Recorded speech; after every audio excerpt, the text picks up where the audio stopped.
Join the meeting. Under God, indivisible, with liberty and justice for all. I know people are still checking in, but there's quite a large number waiting to get in. So we'll kind of all be sitting here for quite a while if we don't get started. So with that said, I'm going to turn the microphone over to Mrs. Burns. I know people are still checking in.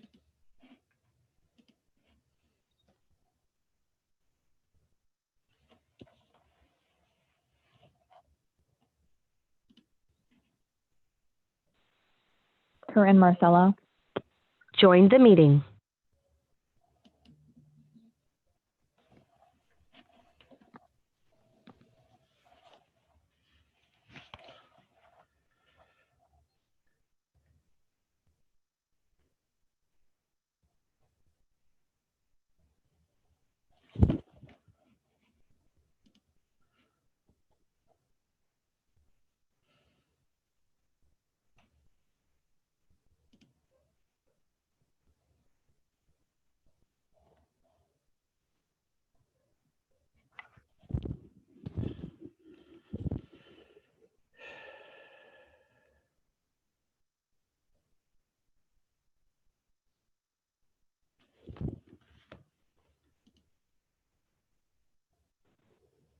Join the meeting. Good evening. Can everybody hear me? All good? Thank you, Mr. Taylor. So a little technical difficulty, but nothing we can't overcome this evening. And thank you for joining us tonight as we continue to prepare for our students' return on September 8th. There are 500 people on this Zoom call tonight. That's the maximum that we could extend for this evening. Therefore, I would ask all of you to keep your microphones muted. We are going to attempt to do that from our end, just so that everybody can hear everything that they do need to hear. And if there is any feedback from phones, sometimes when people are on multiple devices within a particular location, we do get a little feedback. So we may attempt to remedy it on our end, and if not, we may reach out to you. So if we do have any other technical glitches, which I hope we do not have, and I do not anticipate, you never know, the easiest way to resolve that is to simply sign off and then sign back on. In the event that something happens to the entire program, I was on another organization's program a few weeks ago, simply sign off and sign back on, and then we would reconvene. As I said, we don't anticipate that, but we've never held a virtual meeting of this size or this type. So frankly, I don't know what to expect. The meeting is being recorded and it will be posted on the district website. So I am going to share my screen at this time. We do have a PowerPoint presentation that we would like to share with you, and we're hopeful that it will. Mr. Taylor, you need to allow screen sharing if you don't mind. I'm sorry. Join the meeting. We have gone to great lengths to go through all of your questions to attempt to make sure that we answer as many as possible. If we fail to address your concern tonight, we will include the FAQ document Join the meeting. in the process of updating, and that will be posted on the district website by the end of the week. If the question you submitted was specific to your child, please note that it was forwarded to your child's school. And we anticipate that the principal or the appropriate director will follow up within, certainly before school starts, but shortly, so that you can get your answers to whatever questions you may have. So, these are some of the areas that we will be exploring tonight. Face Ferranti. We're going to review Join the meeting plan in greater detail than we did on July 27th. And again, if there is anything left unresolved by the end of the evening, we will continue to explore that over the next few weeks, so you have all the answers that you need. Our administrators and teachers continue to collaborate on the many details that do need to be addressed. In a typical year, this is an extremely busy time for all school staff, and this year in particular, as you can imagine. In every case, the health and safety of students, staff, and faculty is the overriding factor as we put this plan together. Upon their return, our students will have been away from the brick and mortar schoolhouse for almost 6 months. We need to address their social, emotional, and mental health needs before we immerse them in an instructional program. We recognize that we have some ground to make up since they left us in March. We continue to explore teaching and learning best practices for both the academic program and the social emotional program. We also continue to look at those same best practices for whether our our model is a hybrid model, whether it's a remote or virtual model, or whether our children are in school full-time with us. And of course, we want to ensure that all of our students have access to the resources that will enable them to learn and achieve successfully. You'll note on this slide the points of contact for COVID-related issues. Now, in many cases, most of you know that you would go to your building principal if there was any particular issue that was beyond the realm of a specific teacher to handle. In this case, as it relates to COVID-related issues, our school nurses and our building principals are the points of contact. And I myself will address issues of a district-wide nature in collaboration with my cabinet. Desiree Astra. But each building Join the meeting. will coordinate the efforts within their school of responsibility. We've gone to great lengths to ensure consistency across the buildings. But as we know, each building is different, and the protocols we follow and the resources we provide, however, will be constant across all of the schools. Brian Taylor, who is hosting the meeting tonight, you may see him there on your screens. He is our Executive Director of Human Resources, and he will serve as the COVID-19 Safety Coordinator. In this role, Mr. Taylor is responsible for ensuring our continuous compliance with all aspects of the school's reopening plan and the phased-in reopening activities that are necessary to allow for all of those operational issues to be resolved before we move forward with our instruction and for any activities to return to normal. That would be pre-normal levels or our new normal levels. Additionally, I'd also like to recognize the almost 100 stakeholders, staff, nurses, teachers, administrators, parents, PTA members, board trustees, who served on our 7 subcommittees that made recommendations that were incorporated into the district's reopening plan. Note that that plan is constantly changing, constantly evolving. I know those of you who had the opportunity to look at the state ed department 145-page document know that there are statements there that reminds the readers that these are always going to be works in progress, that the plan that we submitted on July 31st may not be the plan that we open with on September 8th, and those adjustments will be made and posted on the district website. That's something to be expected. The subcommittees were chaired by members of our administrative team. And at this time, I'd like to thank everyone who participated. Join the meeting. And those 14 administrators whose names are listed here, along with Mrs. Morrison, our Assistant Superintendent for Curriculum and Instruction, and Mrs. Pilati, our Assistant Superintendent for Business. And again, both of whom you'll hear from a little bit later for their contributions to our efforts.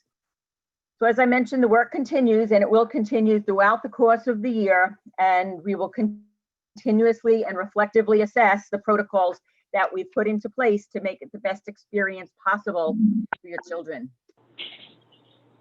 Many of your questions asked how we came to the conclusions we did or made the decisions that we made. And of Join course, the meeting. relied heavily on information provided by organizations such as the CDC, the state and local departments of health, and the American Academy of Pediatrics, among others.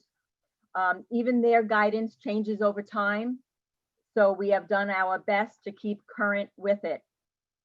Emails and feedback both during and after Board of Education meetings were considered, And the surveys, we have surveyed our parents twice now. We're in the middle of a third survey for those interested in remote learning for their child. But those surveys provided us with valuable information over the course of the last month and a half. One of the most frequently asked questions was why we moved to a hybrid model for grades K-8 for the first Dragon week Dikanovic. of school. Join after the meeting. returning to full return at the July 27th meeting, especially since over 60% of our respondents to the first parent survey indicated that they preferred a full return. Now, although our overall class sizes are quite low compared to many of the surrounding districts, and when I say overall, I mean if all of the children, if we weren't in this COVID environment and all of our children were sitting in our classrooms tomorrow, our class sizes are comparatively quite low. And many parents had expressed concern about the heat of September and the mask requirement. We can't get around the mask requirement. Mr. Taylor will speak in more detail about that a little bit later. Other parents had expressed some apprehension about the logistics of the suggested plan, thought we were a little too aggressive so early in the year. So after the July meeting, and we had also received some feedback from the facilities department of the state ed department, indicating that there may be some concern about the composition of the polycarbonate barriers that we, along with a number of other districts, were considering. We decided, in light of those various items and also some COVID-related delays we were experiencing with some of our bond projects, both supplies and availability of labor, we decided Join the meeting. the implementation of the hybrid model for the first 3 weeks of school would give us an opportunity to acclimate our students to the school environment, address the social and emotional needs of our students in smaller groups, and then it would give us an opportunity to evaluate the success of our initiatives before we welcomed all K-8 students back on September 29th. So we hope the plan will allow us to instill confidence in everyone, our students, our staff, and all of you. It'll enable us to master the new health and safety protocols and also get all of the students on board in that regard. And of course, mitigate the risks as large groups re-enter a system such as ours at one time. And again, you'll hear us say this multiple times throughout the course of this evening. This is a work in progress. It requires flexibility, and it also may change over time. We cannot predict what is going to happen tomorrow or September 1st or September 15th or October 1st. We really don't know. So we need to be flexible, and we need to be able to change if we need to, just as we did back in March, and hopefully we'll never have to see that type of dramatic change again. These are the statistics current as of August 15th for all of Suffolk County. They are posted daily on the Suffolk County government website. You could go there at any time, you'll be able to see them. As you can see, rates are quite low, under 1% at this point, but they are variable. This means that we must prepare for scenarios that demand fluctuation. And in effect, we need to be prepared to move to Join the meeting. and or hybrid model to a fully remote model should the need arise.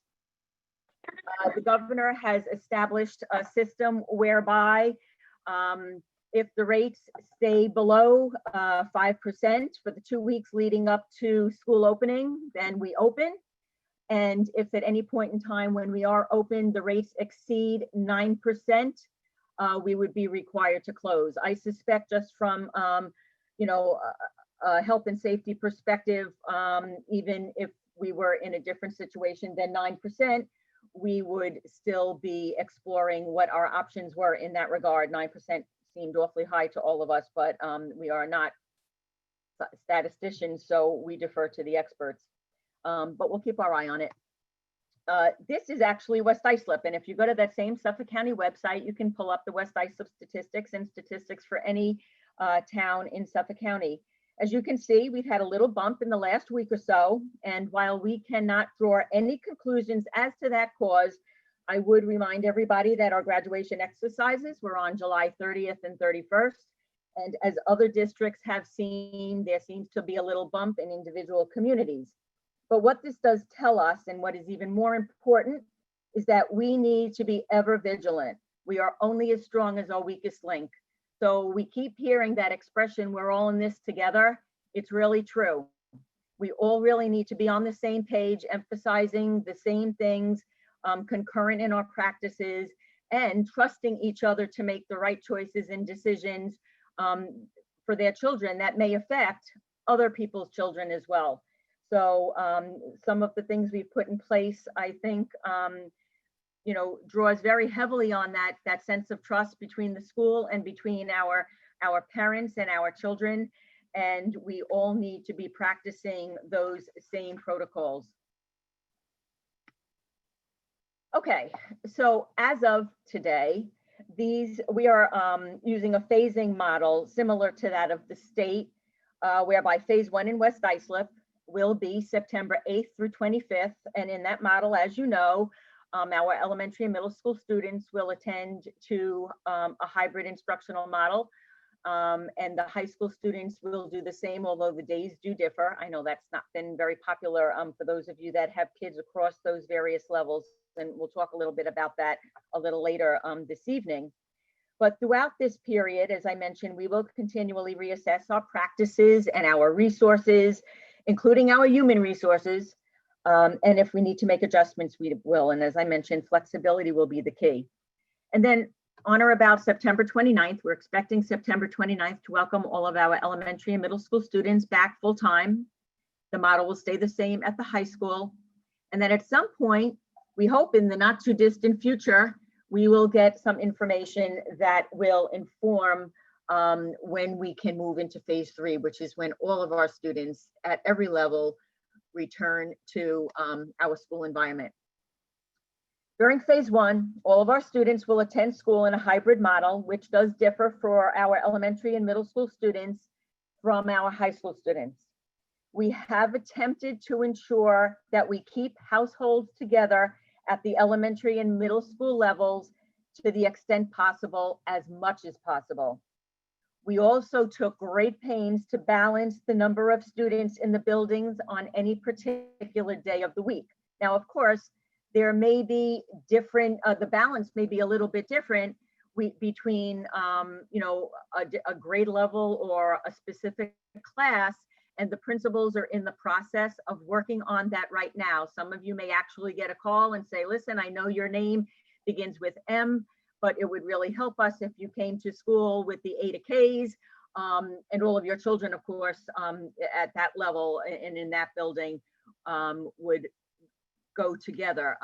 The principals are working with principals in other buildings to ensure that we do not impose any physical hardships to anyone as much as we can. So if you have kids at the elementary and middle school levels that are split up on their days of attendance, simply reach out to your building principal. That is not our intent.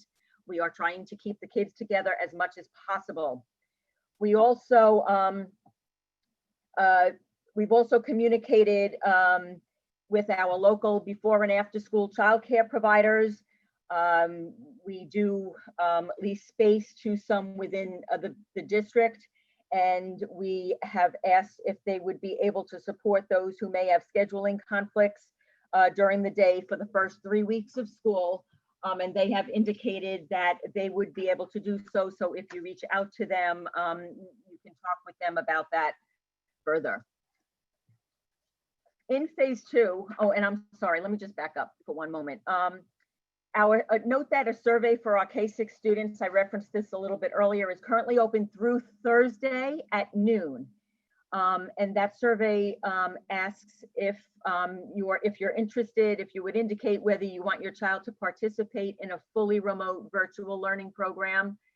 We are not sure what that looks like just yet. It would depend on the number of students whose parents are interested in that option for them. We will need to hire some permanent substitute teachers that would administer that program.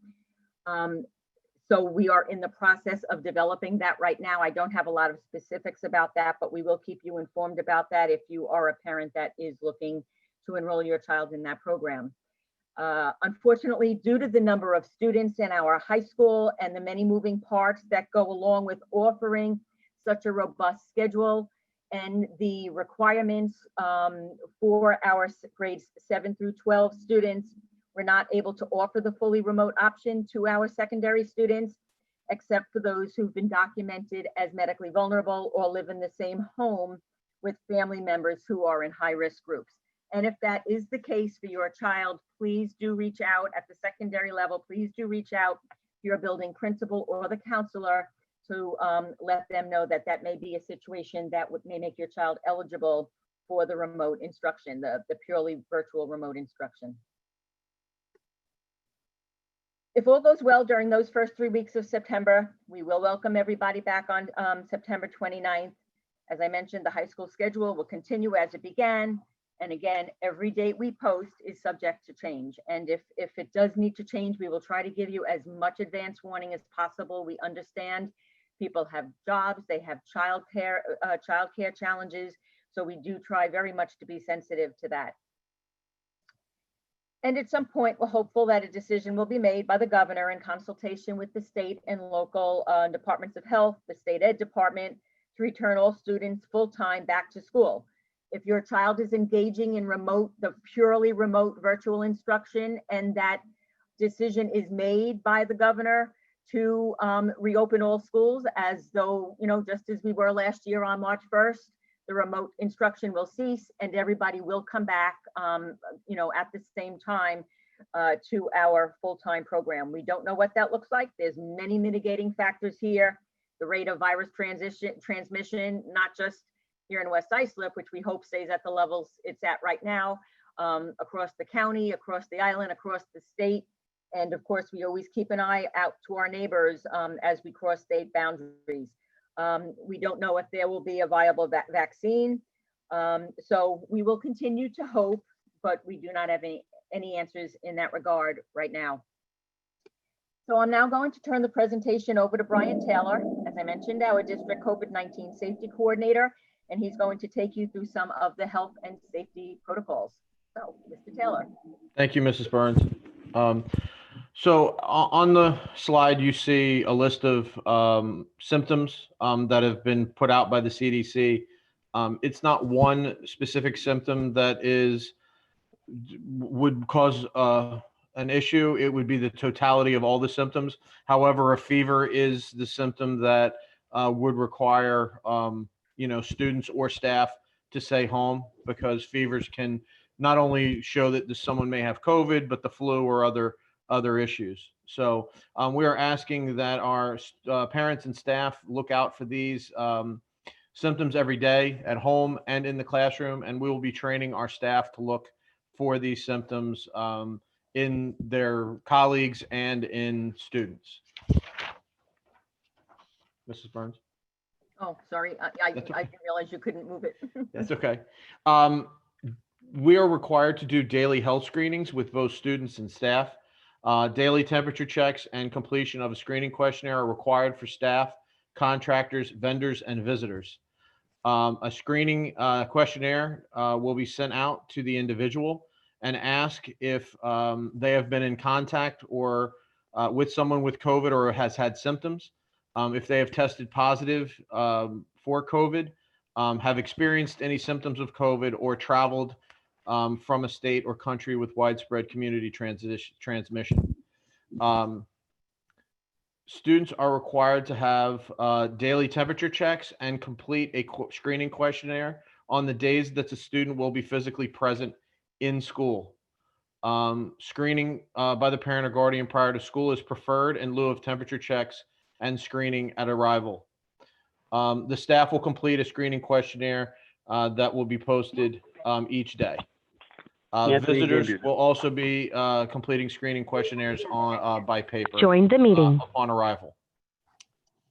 Next slide, Mrs. Burns.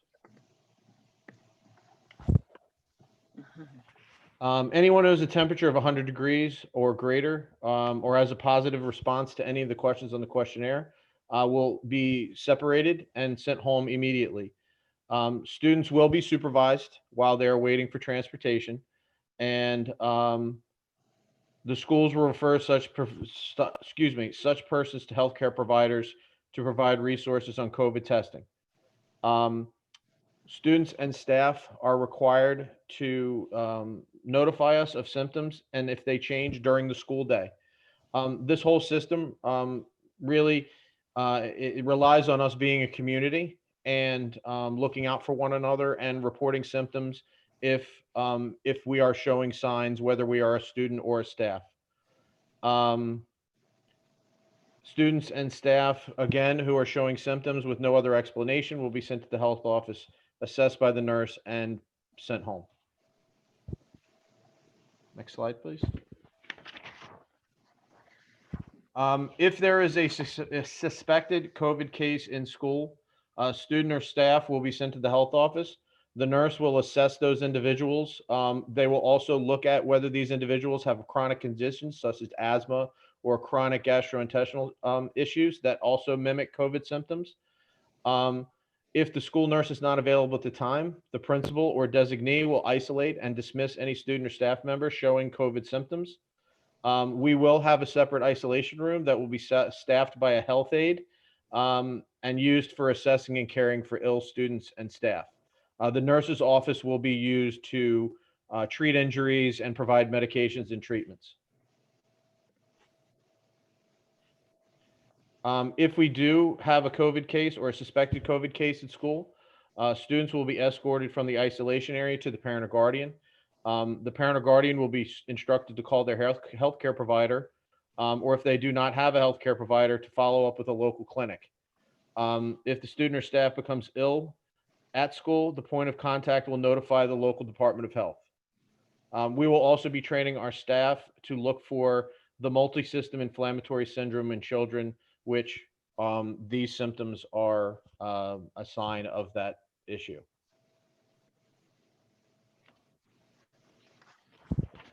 If we send someone home suspecting that they have a positive COVID case, we will ask that they go see their healthcare provider. If they are not diagnosed with COVID, so they do not have COVID, and that is we receive a notice from their healthcare provider saying they are not diagnosed with COVID. They can return to school after they have not had a fever for 24 hours without fever-reducing medicines. Or if they have been diagnosed with another condition, they can return with a note from their healthcare provider. If a person is diagnosed with COVID-19 by a healthcare provider based on a test or their symptoms, they have to stay home until they are cleared by their healthcare provider, and that would be a minimum of 10 days, and then at least 3 days since their fever had abated without fever-reducing medicines. So this will be our protocol, and it is really based on the expertise of our healthcare providers in diagnosing COVID. If we do have a positive COVID case or a suspected positive COVID case, we will be following the CDC and the New York State Department of Health recommendations on how to clean the affected areas. The infected area will be closed off for 24 hours before cleaning and disinfecting. We will open the doors and windows to to increase ventilation. Then we will disinfect all areas where the suspected person with COVID has occupied, whether that be offices, classrooms, bathrooms, lockers, and common areas.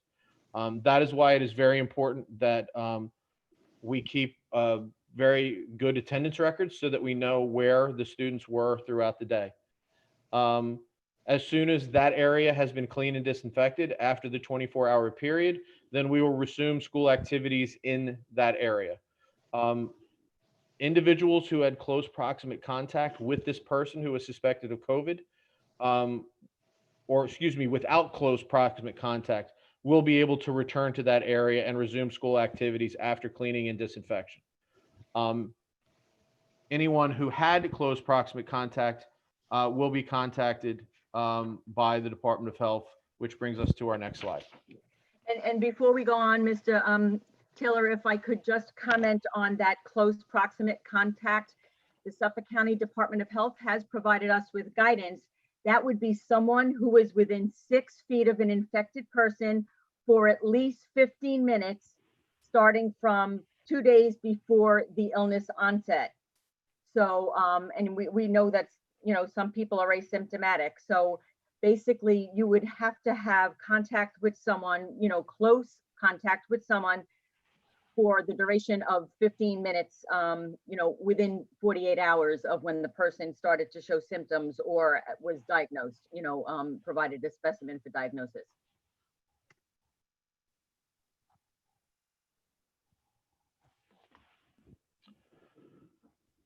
Contact tracing is a public health function and will be performed by the local Department of Health. And they will contact anyone who has had contact with a confirmed case of COVID. We will cooperate with the Department of Health in their contact tracing by keeping accurate attendance records, ensuring that student schedules are up to date, and keeping a log of any visitors, including date, time, and where in the school they visited. Confidentiality will be maintained as required by federal and state laws. So individuals may be told that they were in contact with someone, but will not be told who that person was. The district will not determine who's to be excluded from school without guidance and direction from the local Department of Health.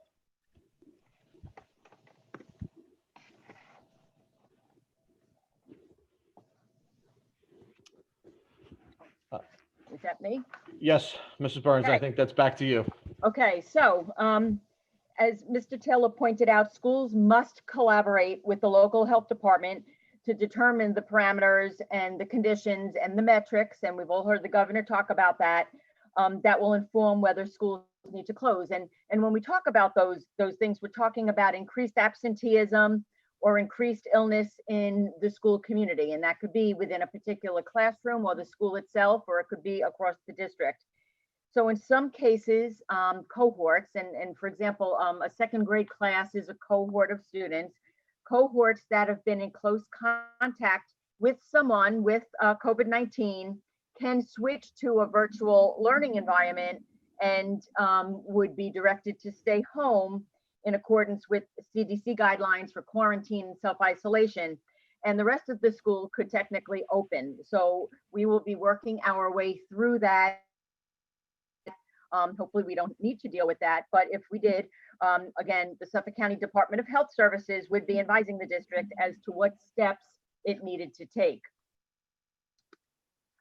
So we have put in a number of protocol and provided guidance that was forthcoming to our staff and ultimately to our students.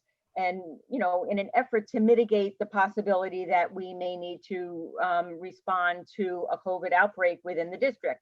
And of course, this was lots and lots of training. We spent a long time with our administrative team earlier today talking about all of the things we're sharing with you this evening, getting feedback on some of the protocols and practices that are being put into place, exploring some feedback they have gotten as well.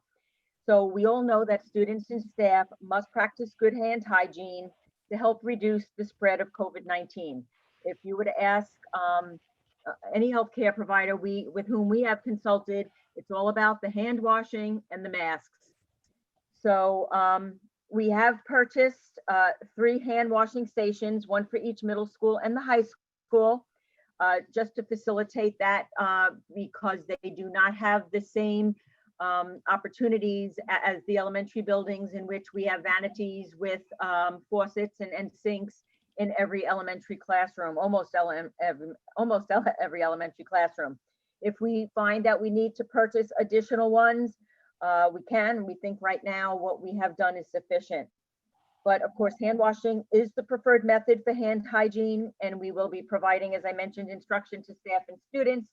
We'll ensure that there's sufficient soap and water in our bathrooms, our classroom sinks, where applicable.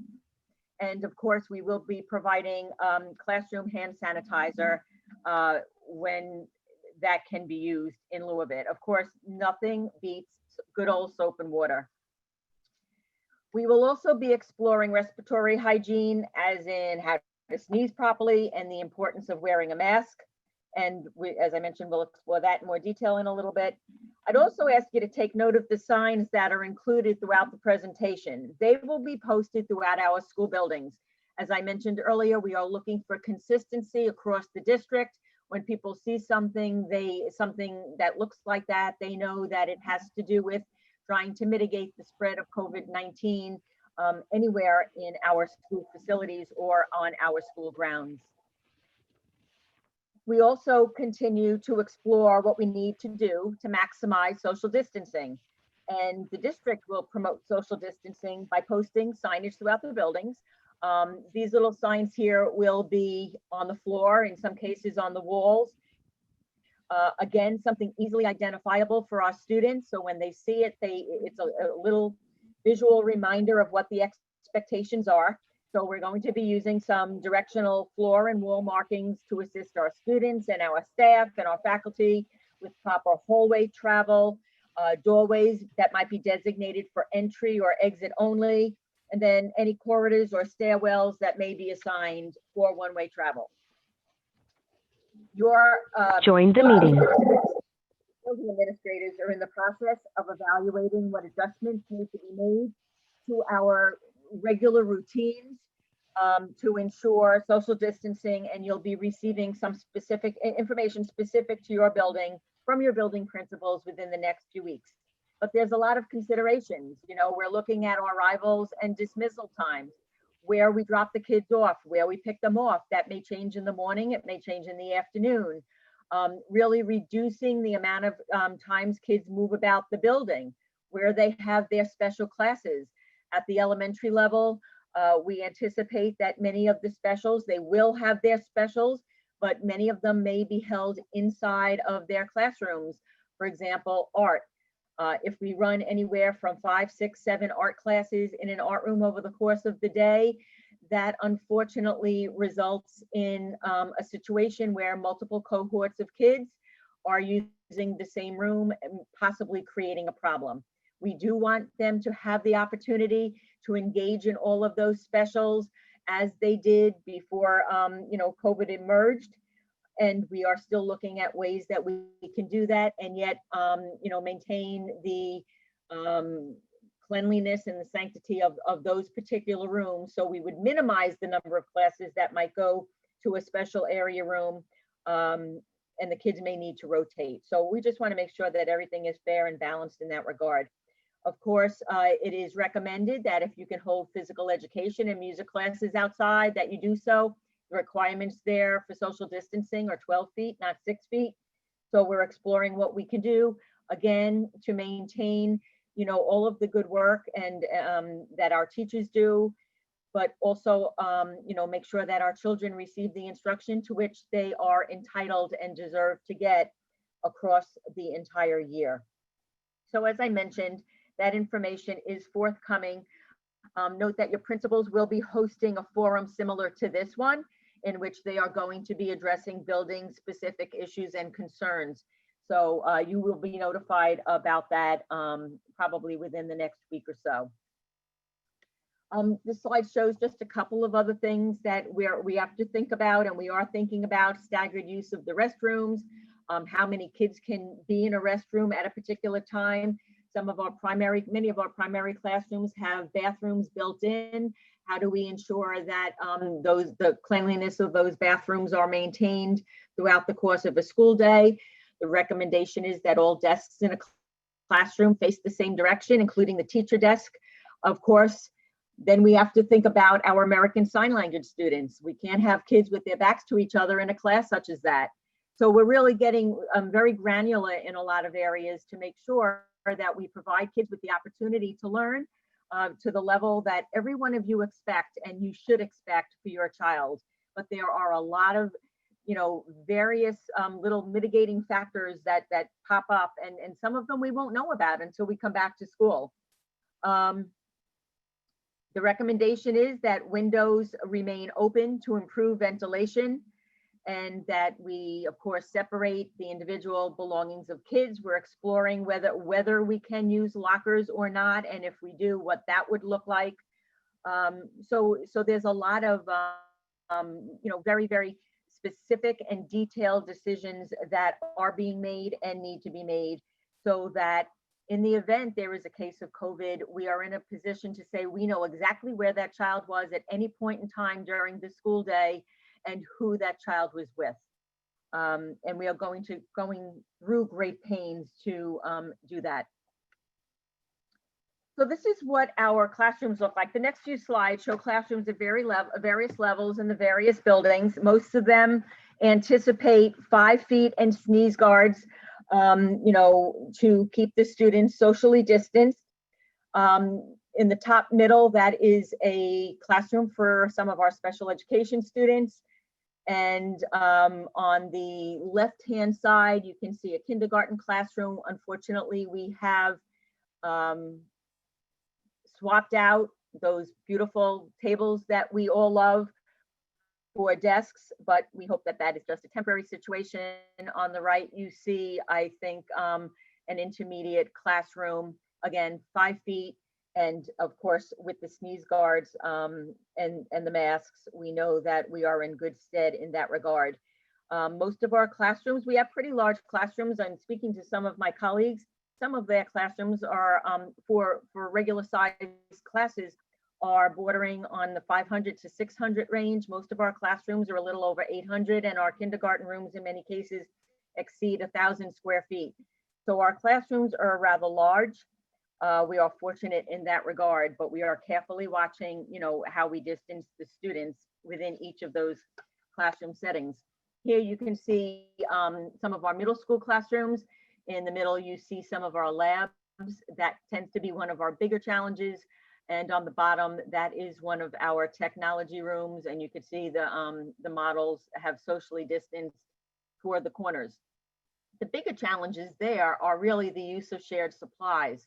And we are working through how best to ensure that we're dealing with that particular issue.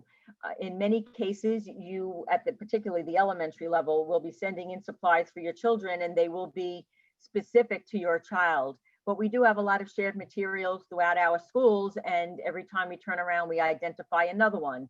We're dealing with the logistics of if kids check books out of the library, how do they return it to the library? The recommendation is that they are put aside for 3 days before they are reissued.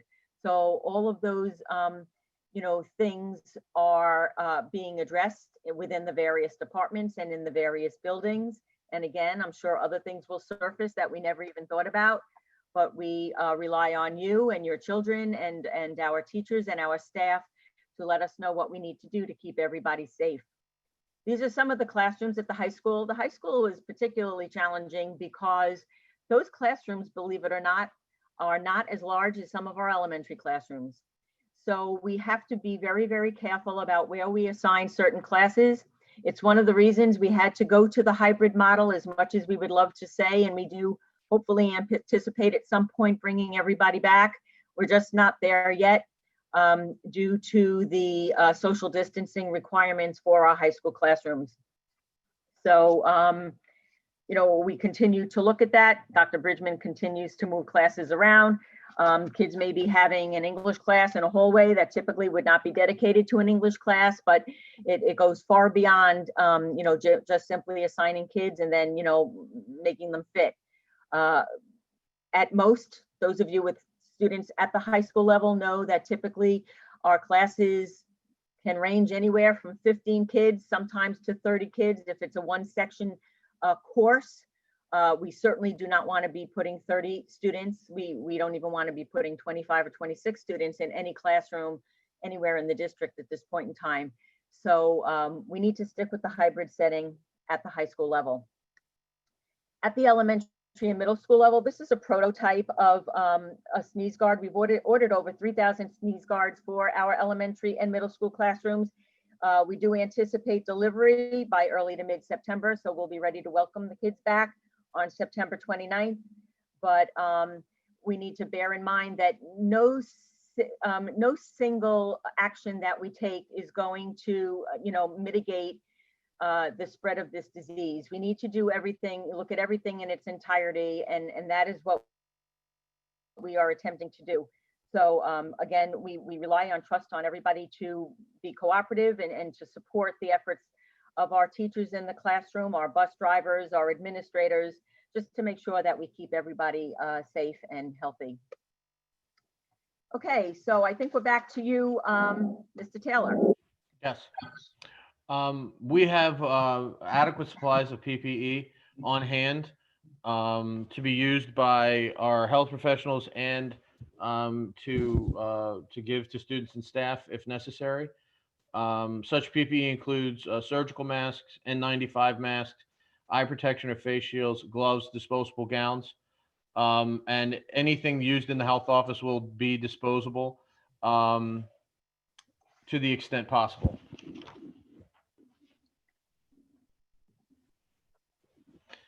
This is just some flyers from class rules from the CDC. We'll be asking our teachers to provide similar things to all of our students so that they understand how to wear face masks correctly, what's the purpose behind wearing the face masks, washing their hands, using hand sanitizer, and keeping everyone healthy in the classroom. I'm not going to go through this read through this entire thing. I will read some highlights. It is important for students to wear a mask in school because a significant number of individuals with COVID-19 have no symptoms and can transmit the virus through respiratory droplets that are released when coughing, sneezing, loud speaking, or singing. Children can wear homemade or purchased cloth face coverings or surgical masks. Masks should cover the nose and mouth without any gaps on the side. Recently, it has come out that the neck gaiters that a lot of people find popular have been deemed ineffective and are therefore discouraged from students wearing at school. Mrs. Burns, next slide. Schools and teachers should schedule mask breaks at least hourly during quiet reading time or when students are not speaking. Children may remove their masks while eating, playing outdoors, and during gym activities requiring physical exertion, provided children can remain 6 feet apart. We will be coming up with district protocols for mask breaks at each of the elementary, middle, and high school levels so that the teachers understand when and how often to give the children mask breaks each day. In order to make the indoor classroom setting as safe as possible, mask wearing is advised at all times. So we will be asking students when they are not taking a break or eating to be wearing their masks along with our staff.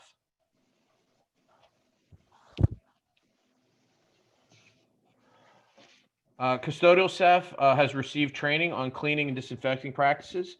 We actually brought over someone in charge of infectious diseases at Good Samaritan Hospital to speak to all of our custodial and maintenance staffs on how to clean properly. General cleaning and disinfection will be handled with Diversify Alpha HP and Virex disinfectant cleaners. These are registered by the EPA and Safer Schools. These are hospital grade cleaners. So we will be using the same thing in our schools as we use in the hospital. We are required to maintain cleaning and disinfecting logs so that we know when the classrooms have been cleaned each day. Cafeterias will be cleaned between each lunch period and disinfected daily. Special area classrooms used by multiple cohorts will be cleaned after each cohort use and disinfected daily. Mrs. Morrison will speak about our special area teachers later on, but a lot of times they will be pushing into our classrooms. And playgrounds will be cleaned once per day.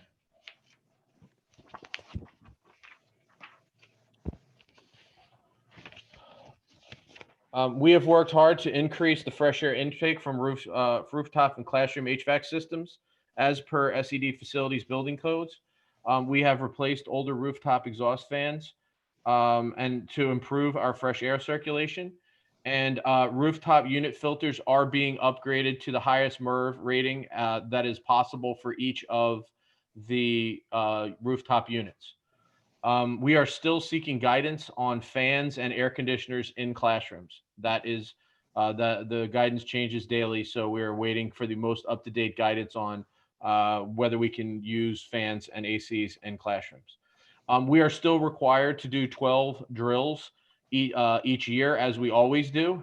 4 will be lockdown drills and 8 will be evacuation drills.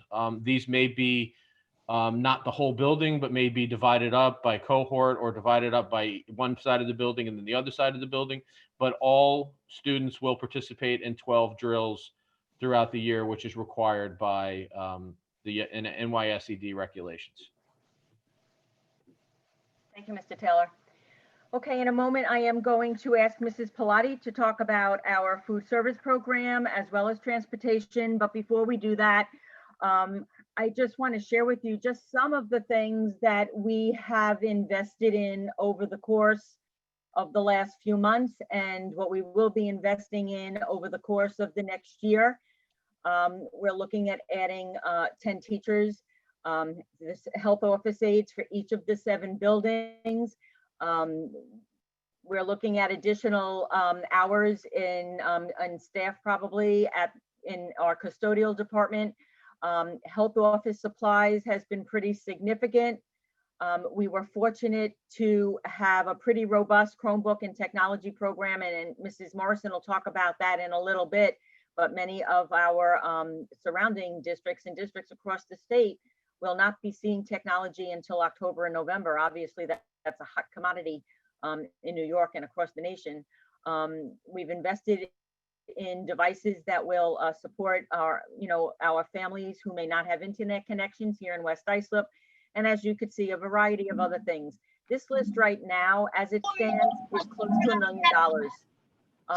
You could see the investment has been pretty significant, and we are, doing everything that we can, again, to support the health and safety of our students and our staff. So at this time, I would ask Mrs. Pilati to talk about our food service program.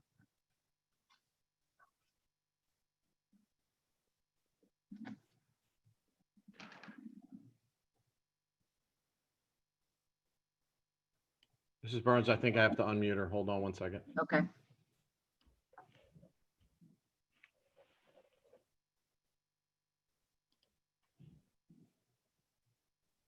Thank you. Thank you, Brian, and thank you, Mrs. Burns. Good evening. Lunch meals will be available to all of our students Monday through Friday, and as usual, breakfast will only be available at the high school level. Students will not be able to touch any of the food items. They will not self-serve any items. Instead, our food service workers will be placing the food on the student's tray, and this will include things such as milk, the condiments, and flatware. Unless the number of students exceeds the allowable capacity, which is 6 feet apart, all students will eat in the cafeteria.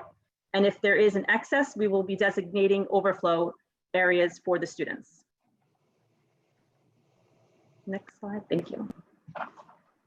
On days that students are not scheduled for in-person instruction at their assigned school, we will be doing a grab and go lunch that can be picked up at either the middle schools or the high school between 11 and 1. For K through 6 students that are enrolled in the remote learning program, meals will also be available, a grab and go lunch at either the middle schools or the high school between 11 and 1. And prepayment of funds onto school food accounts is encouraged just to help streamline the process. Cash payments will also be accepted, and students who are eligible for free or reduced price meals will not be charged for the meals. We will actually be having an email sent out to the parents with a link to the daily order form, and the link will also be posted on the website, and orders can be submitted days in advance.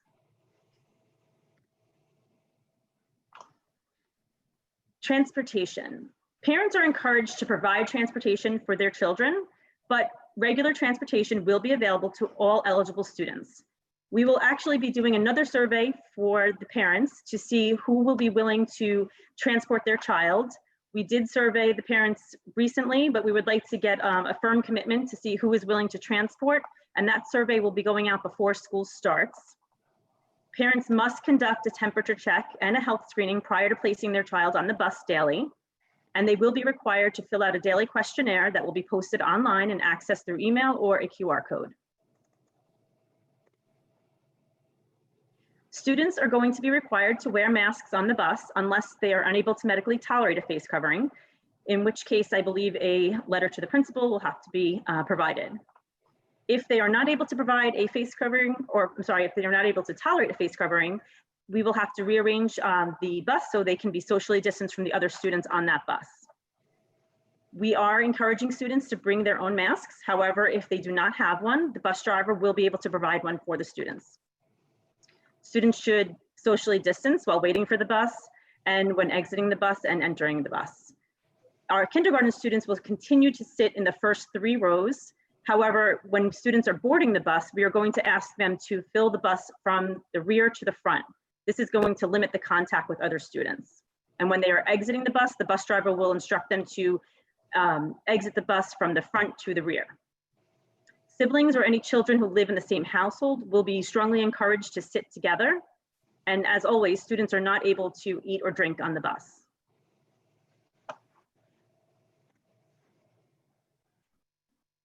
The school bus drivers and monitors who work both for the district and Suffolk Transit will be held to the same standards as our employees, which will be that they will have to perform a health assessment for symptoms of COVID before arriving to work. They will be required to wash their hands with soap and water and use appropriate hygiene before and after every run that they have for the day. They will be wearing a mask at all times on the bus, and any aides or bus drivers who will have physical contact with a student will have to wear gloves.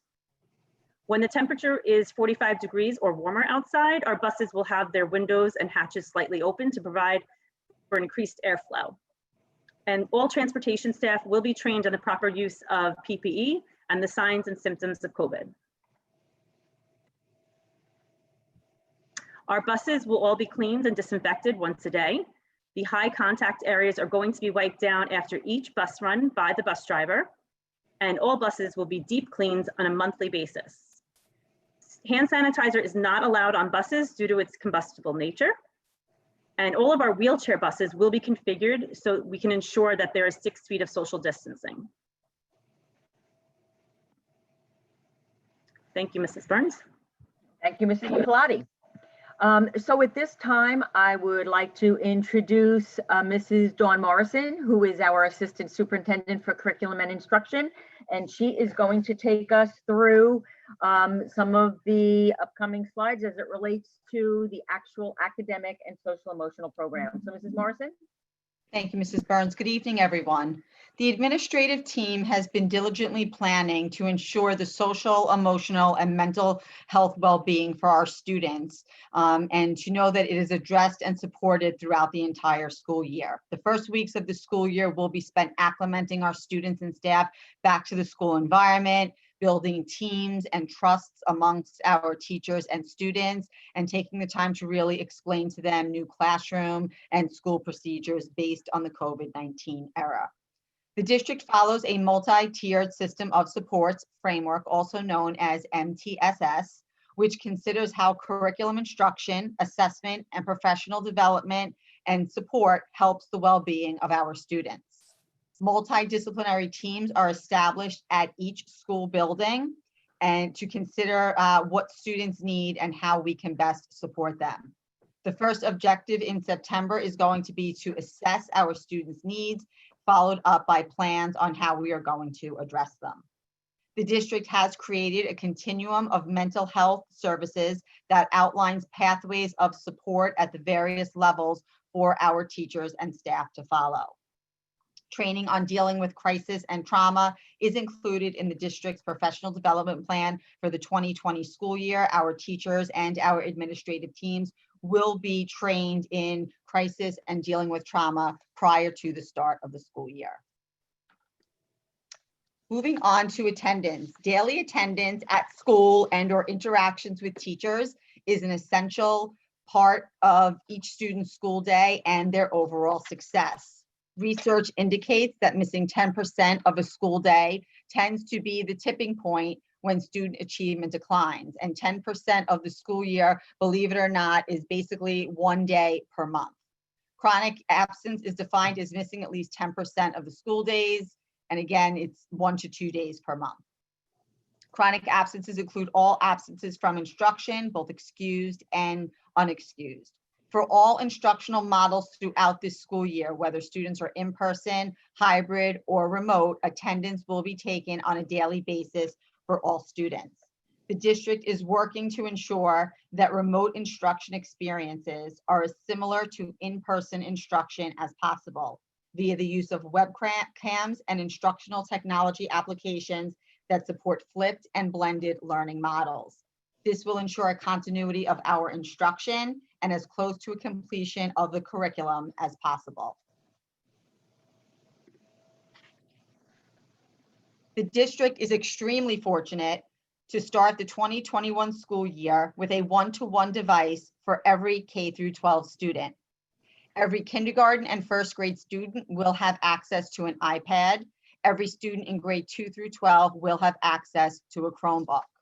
Recently, the IT department collected the loaner Chromebooks that were shared out to our elementary school students throughout the spring in order to update and refurbish them, but all devices will be distributed to our K-5 students before the first day of school. The district is also working with parents to determine the level of internet access needed for students at home, and the district has purchased Kahoot Smart Spot devices to provide to those parents that need increased support in getting connectivity at home for their students. The district will provide professional development and instruction to both teachers, students, and parents in regard to the various learning platforms that our students will be working with. Information in regard to those professional development sessions will be forthcoming. Teaching and learning. On the screen in front of you are the three models that we are preparing for. We have the in-school model. The in-school model is when schools are open for all students and instruction is taking place regularly on a daily basis. We follow the regular school schedule, and protocols for health, safety, and screening of students will be followed. The next model would be the hybrid model, and that's the model in which we are starting the school year in all of our buildings. And the hybrid model is the model in which students complete instruction in person at school sites and also remotely through virtual means. Students have been broken up into groups A through K and L through Z based on the starting letter of their last name. We did group students according to their last names with the hope of trying to keep family cohorts together as much as possible in attendance on school days. Depending on the level, each group will receive in-person instruction 2 times a week with remote learning opportunities on the virtual learning days. For high school students, there are flexible Wednesdays, and those Wednesdays are going to provide opportunities for high school teachers to bring their 2 groups of classes together, for students to interact with one another, for teachers to check in to address any concerns or questions that students may have. All of our life skill kids students from grades K through 12 will be in school every day. Alternate plans for medically and vulnerable students will be made as necessary. The remote model is when schools are going to be closed and students are going to receive their instruction on a purely virtual model. All instruction will occur through Google Meet and other virtual platforms, and staff, unless we are directed otherwise, we will be having all staff members teaching from their classrooms and or office spaces. This way they have direct access to all of their materials and supplies. The next slide just shows a sample of the schedule that was sent out for elementary school students in September. As you will notice, group 1 is students A through K. They are physically present in school on Tuesday, September 9th, and group 2, students L through Z, are going to be remote. And obviously it goes back and forth for the consecutive days. Every other day, students are in school and then remote. We did this with the hope that students will be able to interact with their teachers and their classmates in smaller class settings, and that it will help to provide a safe environment for students to become familiar with our new protocols and procedures. The next slide shows the current class size projections K6 Right now, these numbers are indicative of students that have been backed out due to parents that have indicated their desire to have their students partake in the district's virtual instruction model.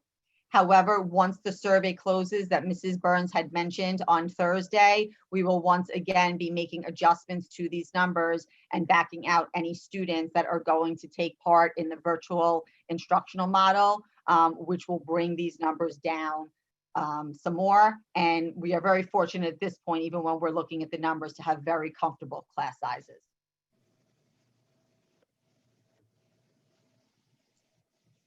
This screen shows the middle school schedule for the month of September. Again, students were put into two groups. Group 1 are students A through K. Group 2 are students L through Z. Students will come to school one day and then they will receive remote instruction on the following day. We needed to start on a gold, blue schedule to ensure that all students in each group had a comparable amount of physical days present in school throughout the month of September. Once we get through the month of September, the middle school will then go back to a regular blue gold day schedule.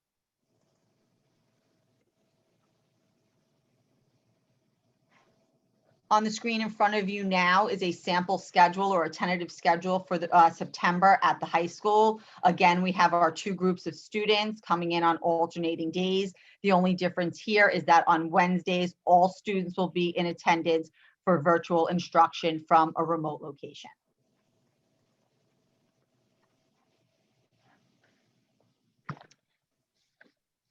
The page in front of you here shows each level and what each of the models look like and the types of schedules that we are tentatively looking to follow. At the elementary K-5 level, when students are in school, we will follow the master schedule. Students will go about their normal course of the school day. If we are in a hybrid model, which we are starting the school year out at the elementary level, students will physically attend school on alternating days based on the first letter of their last names. Students in school will follow along with the master schedule. Students working from home will complete extension activities related to previously taught lessons. Check-in with the teacher via Google Classrooms will take place at a scheduled time during the school day. So for those students at home, while they will be working on extension activities, we will be providing them with opportunities to check in with the teacher for feedback and for constructive help if necessary. At the elementary school for the remote model, that means that all students are at home. Our teachers will be in the classroom and the master schedule will be followed with some slight possible variations. We would have to obviously accommodate time for students to take breaks and to switch from one subject area or special class to the next, but we are looking to keep consistency between the three models, and we keep going back to the fact that staying as much in line with the master schedule as we can is going to provide that. At the middle school level, again, in person, we are following the master schedule. The hybrid model, which we are starting the school year off, students are coming in alternating days based on the first letter of their last name. We will be following the master schedule. And again, middle school students will be working to complete extension activities related to previously taught lessons. And we are looking to ensure that teachers are able to check in with those students that are working from home during the school day. The remote level at the middle school is very similar to that of what I just explained at the elementary level. All students will be learning from home. Teachers will be instructing from their classroom or office spaces, and the master schedule will be followed with some variation. At the high school level, again, the in-person model follows the master schedule. The hybrid model is going to, once again, Group A is going to be in school on Mondays and Tuesdays, or Group 1, I should say, my apologies. And Group 2 will be present in school on Thursdays and Fridays. Wednesdays will once again be that remote day for everyone, where we can bring both groups of students together in their classes to allow them time to collaborate and work together and build a rapport as a class.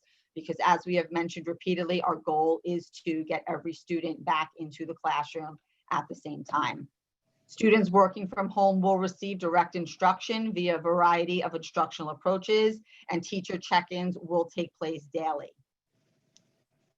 And then as far as the remote model goes at the high school level, again, very similar to that of the elementary school and the middle school. All students will be learning from home. Our teachers will be in the classroom, and we are looking to follow the master schedule with some slight variations.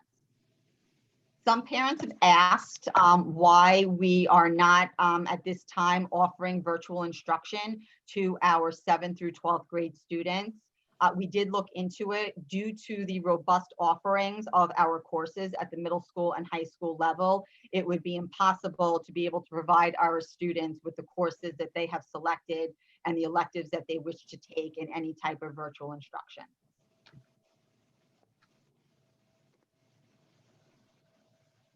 This next slide here just a little bit more clearly defines what the high school instructional model will look like.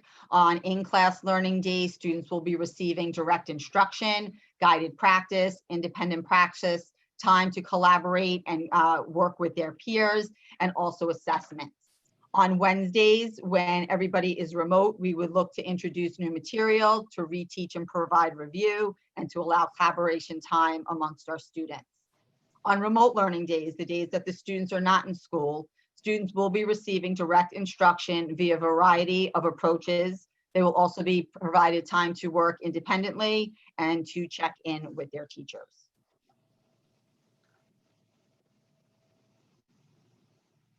On the screen in front of you is a sample of the in-school and the distance learning schedule. They have been put up side by side just so that you can compare to see how we have tried to keep them consistent. The only difference is for the distance learning, we provided 5 minutes in between each class period so that students have time to possibly use the bathroom, sign into their next Google Classroom, or just have a few minutes to take a break in between classes. So that will allow 40 minutes of instruction as opposed to the 41 minutes of instruction that students have when they are present in school.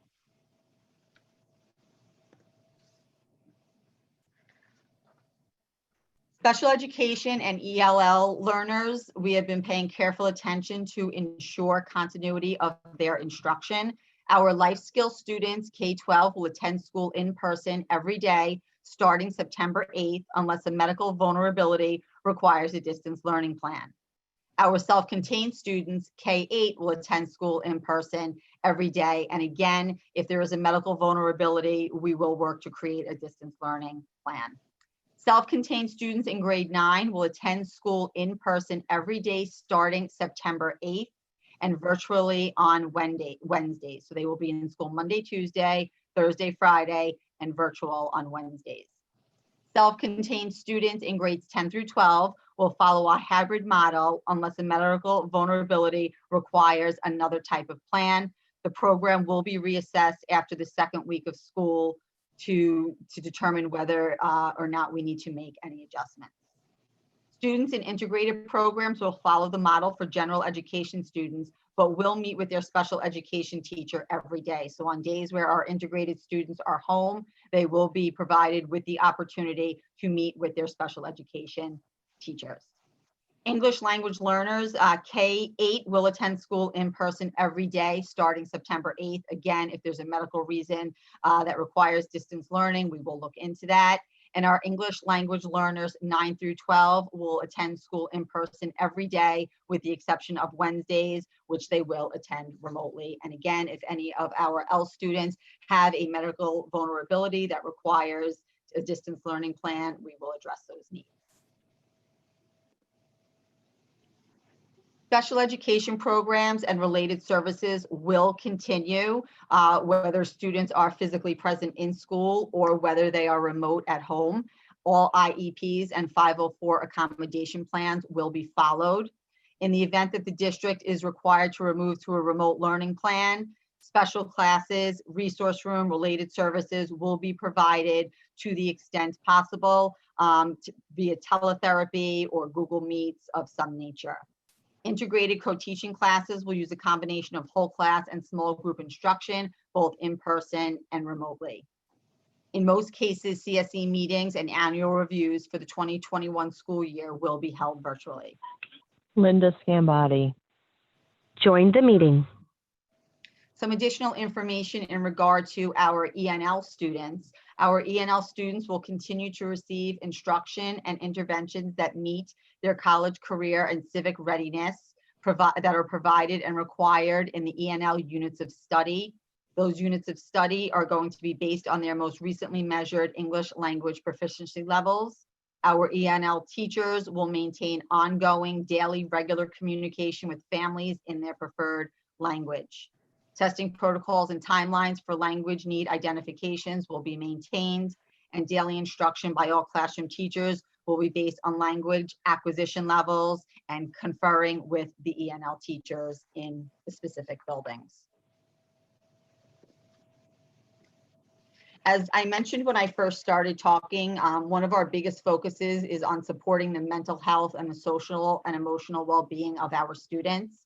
So prior to the school year starting, we have set up some workshops for our teachers, for our parents, and for our students to take part in. The first one is for our pre-K through 12 faculty and staff, and it is a webinar on building trauma-sensitive schools, and really talks to our teachers and staff in regard to the various experiences that our students have had throughout these months at home, and what we need to do in school to support them coming back. We will also be providing on Superintendent's Conference Day a workshop to all teachers entitled Welcoming Students Back to School, Social, Emotional, and Team Building Practices. Again, those first few weeks of the school year are going to be spent focusing on our students, our teachers, building relationships, figuring out why we're doing these new practices in our classroom, and really getting our students to feel comfortable before we go into the academics.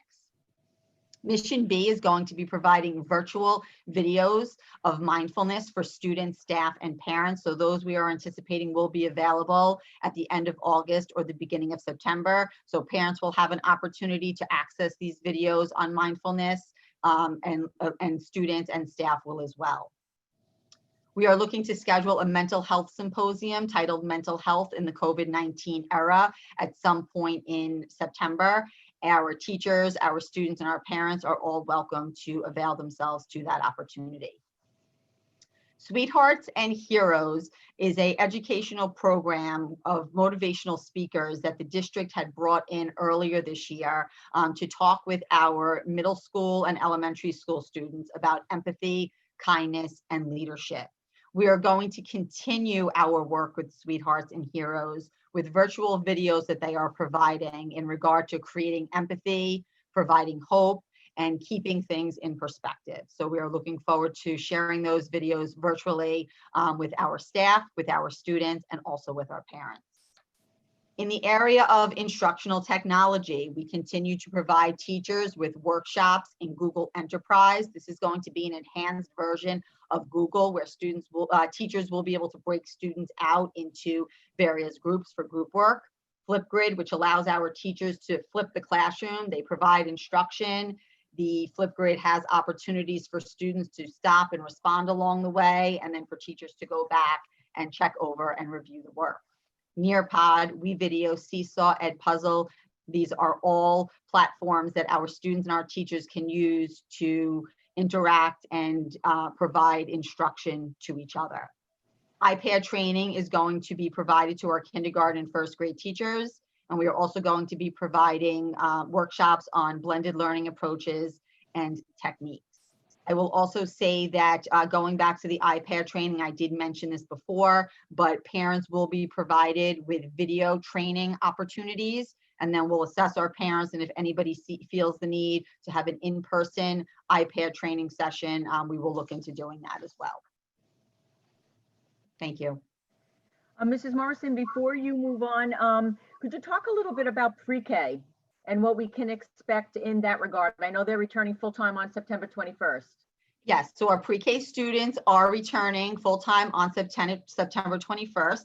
And with the exception of keeping them physically distanced, we are looking to have interactive, informative, positive learning experiences going on in the classroom. Students will have their individual sets of materials, so they'll only be touching their things, but they will be very much engaged with one another. The week prior to September 21st, the building principals will be reaching out to parents, pre-K parents, to provide them with an orientation program and opportunity to come into the building, to meet the teacher, to see the classroom, and to see how everything is set up. But students will be physically distanced, but not socially distanced. There will be many opportunities for students to interact and engage in learning experiences with each other. Thank you very much. You're welcome. Okay, so a couple of other things in response to some of the questions that had been submitted that may not have been addressed over the course of, the presentation this evening. We will be limiting in-person meetings in schools.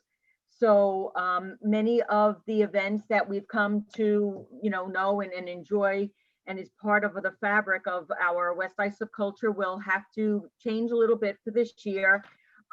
Parent meetings will be held via phone conference or Zoom or Google Meets. Our building events such as open house, our PTA meetings, they will all be done virtually. We did see a little uptick in attendance at the PTA meetings, at our board meetings when we are holding them virtually. Of course, we'd all much rather see all of you in person. But unfortunately, this year, we really need to limit access to the buildings so as to really protect the integrity for the safety of our students on any particular day. If you need, on the rare occasion, to drop off something your child may forget, we know that never happens. We'll be dropping off those materials in the vestibules only. In many cases, the buildings have boxes set up in there and little storage boxes set up in there in which you can drop off on those rare occasions that somebody may forget something that they need for school. Note that the fall sports season has been delayed until Monday, September 21st. We have no further information on that right now. We do recognize that many people are very, very eager to get that underway. If students engage in the remote learning instruction, and of course, it really doesn't affect our middle and high school athletes at this point, but there has been indication from the state that as long as they're enrolled in 3 full-time courses, they would be able to participate in those on those sports teams. Of course, I suspect that that would extend to any other extracurricular activities as well. But right now, all of that is on hold until after school opens and we assess our practices and our protocols and make sure that we feel comfortable and that they are successful. In some cases, we may be able to run some of those clubs and activities virtually, but again, it's something we will assess after schools open. So we're on hold right now. As I had mentioned earlier, I've had a number of questions about, as you know, in the past, I believe Storybook, Ask Us, and South Shore Children's Center are open for before and after school childcare. To date, we've heard from Ask Us and South Shore Children's Center and have posted information as community relevant information on the parents page of the website. So they are continuing to offer that childcare that I know is so valuable to so many of you. I've mentioned the after school use of facilities is limited at this time. We will be reevaluating that at some point in the future. Adult education courses will run virtually only at this point. So if you enjoy volleyball games in our Paul J. Ballou or Beach Street gymnasiums, they will not be running at this time. As I mentioned, we are limiting our school buildings to our students and staff only. Our high school alternative program will run. There's information forthcoming on that. The driver education program will resume for those students who were not able to finish those 5 hours. Those of you that had children involved, I think you'll know what I'm talking about, back in the spring. So that will resume in the fall for those students only. There were approximately 90 students involved. And the program will resume for new enrollees, anybody that hasn't taken driver's ed, in the spring. So that's where we are right now. We cannot take any new students for the fall program. or the winter program. We will resume in the spring for anyone that has not taken driver's ed through the district. I know that's a huge disappointment to people, but unfortunately we are really limited and we really don't know what to expect as to how many kids will be allowed in the cars for the actual driving instructional time. We anticipate that our senior parking lot will be open to students. And I'm trying to think if I missed any questions. So I'm going to pull off the, stop sharing the PowerPoint right now. And I don't know if there are any questions in the chat box that we may be able to, there are 300 of you on this, so we want to be careful not to step on each other. But if any of you do have a question, if you type your name in the chat box, then Mr. Taylor will call on you and we will be able to hear your question and respond accordingly. I've been writing down the question. I have the questions. Would you just like me to read them and who asked? That works. Okay. Margaret. Julie So if- Braga. Joined the meeting. Ms. Braga asked, are the for the COVID statistics, are those percentages or total cases? On those were total cases. So they were on the bar graph.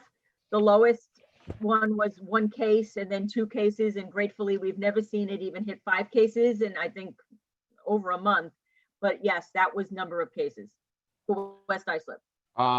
Ms. Newcomb, I believe at one point we had said we were trying to order a certain type of sneeze guard that we couldn't then order, but Yep. you had shown that we do have sneeze guards on order for our K-8 students. Right, so we consulted with our architects and they were required to sign off on the type of sneeze guard that we ended up purchasing, which was different than the one we were originally looking to purchase. They're virtually the same in composition, but the one we ended up purchasing had been approved first. So we went with that one. So everybody's looking for that right now. So I'm glad we got the order in when we did. So thank you to Mrs. Pilati for that. Ms. Caparelli asked, will there be an option to enroll in pre-K mid-year if you opt out for September? That will all be Go ahead, Mrs. Morrison, please. That will all be dependent on whether or not there is room available. Our pre-K sections are maxed out at 20. So if there is room, we would certainly be more than willing to meet with the parent at the building level and speak with them about it, but it would be all dependent on the number of students we have in the program. Mrs. Newcomb again asked, so the only way to return to school without a COVID test would be to stay home for 10 days. Some type COVID results take weeks. That is the guidance from Be this. aware of that. Yes, Mr. Taylor. That's the would you guidance like of the to take- CDC is that they have to have a clearance from a medical professional. Mrs. Pansner, buses will be the first point of contact, so why can't temps be taken before these students come into the buildings? Many parents will be working when their children are leaving for school, leaving the students in the building in harm's way if they are sick. We all know that some parents send sick kids to school. What are our district protocols for cleaning hands and desks daily? Again, we are hoping that we're a community and that people will do the right thing for everyone. If we notice that a child has not filled out the screening questionnaire recently, then we will reach out to the parent and may send them to the nurse's office to have their temperature taken. As far as cleaning hands, we'll be working with our teachers to teach good hand hygiene practices, and we will be cleaning desks as you know when the rooms are free, if possible. We'll be providing wipes for the desks to be wiped down in between classes at the high school, and our custodians will be cleaning them every evening. Mr. Taylor, could I just go back to Mrs. Newcomb's question about the COVID testing for a moment and the 10-day lag? Yes. This is a huge, huge problem, and you're absolutely right about that. You know, we're experiencing it here, and it's very, very frustrating. And gratefully, most of those tests do come back negative. But in the meantime, people are, you know, biting their fingernails, waiting for the responses. I had the opportunity to sit on a committee as a Suffolk superintendent that met pretty regularly with the Suffolk County Department of Health Services. And when I tell you, we have been hitting this point home as hard as we can, as often as we can. The contact tracing, and many of you have heard me say it before, it does us absolutely no good if they can't identify a case as a positive COVID case, relatively within, a short period of time, preferably 24, but no more than 48 hours. So we continue to express our displeasure in that regard. And, we hope that at some point in time, they'll be able to speed this whole process up. But it is something that is very much on our radar. And we very much advocate, to get changed. I don't really know what the solution is here, but it is a huge frustration for us as well. And if in case we have, in particular staff members that need to quarantine pending the results of a case, that's problematic for all of us. So we're very much aware of that and trying to see what we can do to, move that along a little bit. Mr. Taylor, was there another question? There's quite a few. Will you be defining virtual learning experiences and how this will work at the high school level? Mrs. Morrison. Yes, we will be. We are currently in the process of finalizing what that is going to look like. Our priority is to have 5 days of instruction for our students at every level. It may look a little bit differently on days when students are home and when they're in the classroom, but we are looking for students at home and in the classroom to keep pace with one another and to provide various options on how to do that. We're currently exploring the use of webcams. We're currently exploring the use of various instructional applications that would provide teachers the opportunity to instruct students with mini lessons in a video format that they could watch, to have questions that they need to respond to, and then check in with students afterwards. So we're currently in the process now of working through the details on ensuring that our high school students receive 5 days of instruction and contact days with their teachers. And Mrs. Morrison, while you're talking about what the structure of that remote learning day may look like, as far as those students, case 6, whose parents may opt them into the fully remote learning plan, will there be any type of orientation to parents as far as what that would look like and use of the devices in the school day? Absolutely. As soon as we have confirmation on Thursday as to the students that are going to be taking part in the virtual learning model, we will be providing professional development for parents and students so that they can know what to expect, and so that they have an opportunity to learn and get used to the various devices and platforms that they will be working with. And kindergarten and pre-K orientation? Kindergarten and pre-K orientation, the building principals are currently working on them. Kindergarten students will have an opportunity to come to meet their teachers and to drop off their supplies before the first day of school. Again, the specific details are forthcoming from the building principals. And as I had previously mentioned, our pre-K students will have an orientation program prior to their first day of school on September 21st, where they will have an opportunity to come to the building, to go into their classrooms, to meet their teachers, and to see some of their classmates. Thank you. Welcome. Mr. Taylor? Yes, from Ms. Rizzi, are face shields accepted instead of masks? No, unfortunately, masks and face shields have to be worn at the same time. Everyone has to wear a mask except for during mask breaks. Mrs. Newcomb, when will we be receiving devices?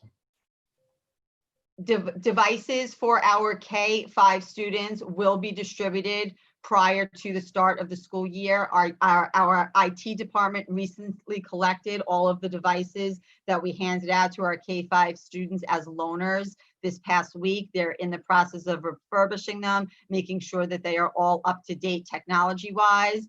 And then the buildings will be reaching out to parents in regard to a schedule and opportunities to come to the building to pick up iPads for kindergarten and first grade students and Chromebooks for second, third, fourth, and fifth grade students. For Mrs. Fewer, what constitutes a high-touch area for bus cleaning purposes? Mrs. Pilati? Oh, Mr. Taylor, you need to unmute Mrs. Pilati. Thank you. So our bus drivers will be provided with the same cleaning products that we are going to be using in the classroom, and there's a spray that they're going to have. So in between each route, our drivers are going to be instructed to spray down all of the seats and they're going to be wiping and spraying the handrails and any other surfaces that the students would be touching. When talking about remote learning, is the model that you are showing for elementary only if the school goes remote, or is that the model if parents choose the virtual instruction?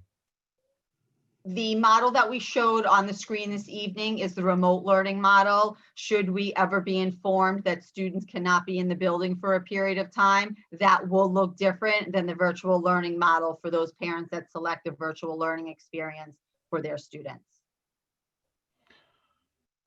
Is the high school schedule, this is from Miss Marks, is the high school schedule dependent on the assumption there will be webcams in the classrooms? And if so, what is the backup plan schedule if they don't get approved? So again, we are looking into a variety of options that we are looking to solidify this week. Webcams are one of them. However, there are other instructional applications that teachers and students can utilize to communicate and learn from and with each other, such as Flipgrid. Flipgrid provides teachers with an opportunity to flip their classrooms, where let's say they would provide a 15 to 20-minute mini lesson via a video to students. Interspersed in that video would be questions or prompting points for students to respond to. Then teachers would be able to take a look to see how students responded, and then possibly at the end of the period, provide students with an opportunity to come together to ask any questions or to clarify any points that students may require clarification on. So there's a variety of different methods that we are confident that we can ensure daily instruction at the high school level for our students, whether they are present in school or at home. Mrs. Dedkovich asks about freshman orientation. Dr. Bridgman and the high school staff are in the process now of working through freshman orientation. I will ask him tomorrow where they are in regard to those plans and ask him to make sure that he gets information out to the parents as soon as possible. Ms. Choka asks, is there going to be a specific meeting we can be a part of that will just be for remote learning? That's a very good question. I don't see why not. It's something that Mrs. Burns and I would need to discuss, but I would certainly be willing to answer any questions that any parent has in regard to remote instruction. And I do think that, excuse me, I'm sorry, Mr. Taylor, I do think that ties into, you know, the appropriate use of the devices for learning purposes. You know, and that of course varies depending on the grade level. So I think that probably would be something that's important to do. This is two different people have questions about sneeze guards, so I'm going to roll them into one question. Will they be on all desks in all schools, and will they be in place by September the 8th? So no, they will not, since that's one of the many reasons, as we had discussed earlier, that we went to the hybrid model at the elementary and middle school level. We expect them to be here by the beginning to mid-September. So they will be on the desks by September 29th. But since we are in the hybrid model, we can comfortably socially distance of at least 6 feet in our classrooms for the month of September. So we do not plan on putting them on the desks until probably sometime mid-September is what we're looking at right now. Did I answer questions? I'm sorry. I'm sorry. Oh, middle and and I'm sorry, we purchased them for the elementary and middle school.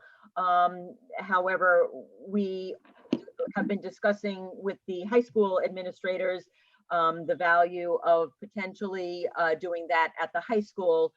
But of course, we would want to do that thinking that we would be able to bring more of the kids back at any point in time.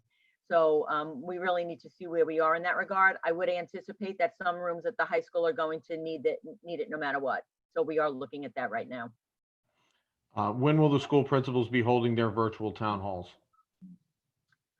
I think it's the week of August 24th, Mrs. Morrison? Yes, next week. So they will be getting that information out to the parents shortly. How will the middle and high school students safely change classrooms? We're working on that. We got to get back to you on that one. You know, we talked a little bit about the directional, arrows and trying to make sure that students are walking in one direction. They're really not, tripping over each other at the lockers. One of the things we do know that close personal contact is, for 15 minutes for an extended period of time.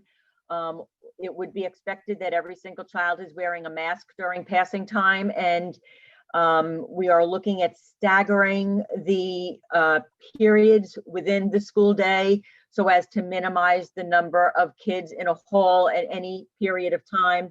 We're looking at models. I saw one where, a child may leave the classroom and then the next child has to count to, 10 before they leave, just to pace them along and make them think about, separating themselves from the child before and after them. So we are looking at that, and I can assure you that our, middle school principals in particular, who are most affected by this, and our high school administrators are looking at how we can do this to minimize the number of times kids are passing each other. It's kind of like in the supermarket, they put those one-way arrows down. I always seem to end up going in the wrong direction, but that's basically what we're looking at where we can. This is two separate questions. I mean, two people with the same question. In K to 6, if they start in school, will they be allowed to switch to virtual? Yeah, so, we put up those enrollment numbers today, and ultimately we will keep you informed as to how many people choose the fully remote virtual model on Thursday. And people make their decisions based on what the numbers are. So as much as we would like to allow people to move around interchangeably, it really becomes more of a fairness issue. If we have wiggle room within our sections, we can discuss that on a case-by-case basis, but that may not necessarily be possible across the district. So I could not give you an absolute answer on that at this point in time. Right now, if you opt for the fully remote, you are opting for a full year of remote instruction unless we get the go-ahead from the governor and the powers that be to bring everybody back. We have consulted with our school attorney, and as have others of my colleagues.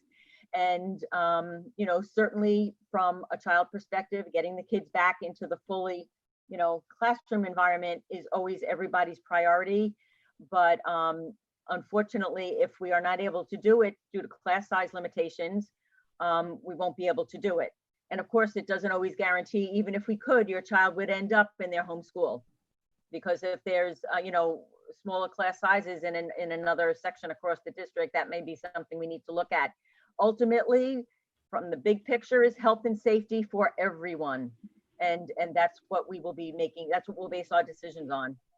Mrs. Burns, can I just add to that in regard to the virtual learning model? Should parents K-6 decide to have that for their child, students would basically be following a regular schedule via their one-to-one devices. So a teacher is going to work with students through a math block, through a literacy block, through science instruction, through social studies instruction. They would have time for lunch, things of that nature. So it would really be students following, basically a regular schedule, obviously with time built in for breaks.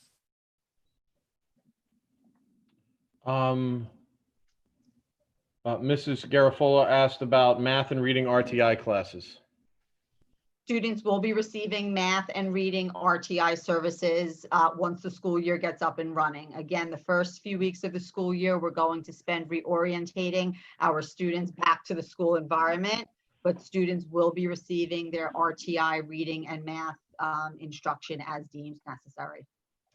And I would like to add to that we made a very deliberate and conscious decision not to reassign our intervention specialists to the classroom setting so that they would be able to respond to the needs of those students. As I mentioned earlier, we do suspect that there will be many needs for many kids based on the fact that for all intents and purposes, they've been away from us for 6 months.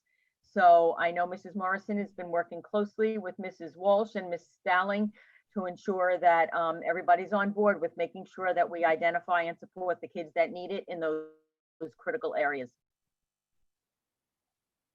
Mrs. Norton asked about school safety. If we are keeping windows and doors open, focusing on COVID, airflow, how are we still maintaining the high level of security? So our doors will still be locked down. All of our outer doors will be locked down as they always have. Those doors that cannot be propped open, in other words, doors with automatic closures, it would be against the fire code for us to prop them open. So we will not be doing that. But on any particular day, we do have our windows open. We encourage our teachers to keep their classroom doors closed, but I know and I recognize, and there's many teachers out there here that people do teach with their door open, particularly within the month of September. But we will be conducting our regular drills and reinforcing what needs to be done in the case of an emergency. But I assure you that all of our outside doors will be locked down as they always are. And we will continue to practice what we need to do in the event kids are outside in the event of an emergency. Mr. Lakova asked, why are the elementary kids going every other day instead of the cohort breakdown like middle and high school? I'm sorry, Mrs. Morrison, you want to answer that about that whole blue gold thing and keeping the households together? Sorry. Sure. We wanted to provide our students an opportunity to come back to the buildings in smaller cohorts. We decided to go by the alphabet so that students within the same family would be going to school on the same days. And we are looking forward to having, let's say there's typically 20 students in a class. Through this hybrid model, we'll have 10 students in a class each day. That will provide the teachers to be able to have a more intimate experience with the students, in the sense of really getting to know them, building relationships, forming that trust, explaining why we're doing certain things. I mean, our kids are used to sitting in groups and being right next to each other, and they need to know why right now we're going to be sitting in rows. They need to know why we're going to be having face masks on. They need to know and feel comfortable with working in the various virtual applications that they'll be working in, should we unfortunately have to go to a remote learning model at any point. So we feel that to ease students back into the school year and to work out any challenges, it was best to do so with half of our student density in the building. If a student family wants to remain remote after the governor hits phase 3, what should we do? We won't have that option. He will make the decision for us. Everybody will be back. Unless, obviously, if there are other mitigating factors, we have a homebound instruction program. We have a home instruction program. So we will cross that bridge when we come to it on an individual basis. Have the ventilation systems been updated to the CDC guidelines? As I stated, our ventilation systems have been upgraded to the level possible by the system themselves. So they are upgraded to the highest rating that our systems will allow. All right. Will children have to be asked to transport their one-to-one device to and from school every day? That is something that the principals and administrative team are continuing to talk about. We are trying to balance the importance of students having the devices in school so that teachers can provide them with proper usage instruction, with them having to carry them back and forth. So that's currently in the process of being determined at this point. However, we do have enough chargers so that students can leave a charger at home and still have a charger in school. So if they are bringing the devices back and forth, they would not have to bring the chargers back and forth.